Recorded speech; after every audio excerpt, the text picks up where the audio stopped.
عنكبوت بأرجل تعادل طول ذراع طفل، يصدر صوتا مخيفا كالأزيز.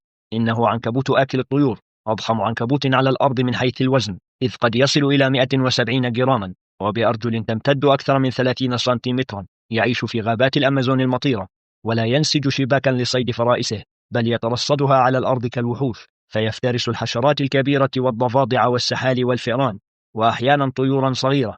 وعندما يهدده خطر ما، يفرك شعره ليصدر أزيزا مرعبا يردع أي مهاجم. قد يبدو مجرد عنكبوت، لكنه في الحقيقة عملاق الأمازون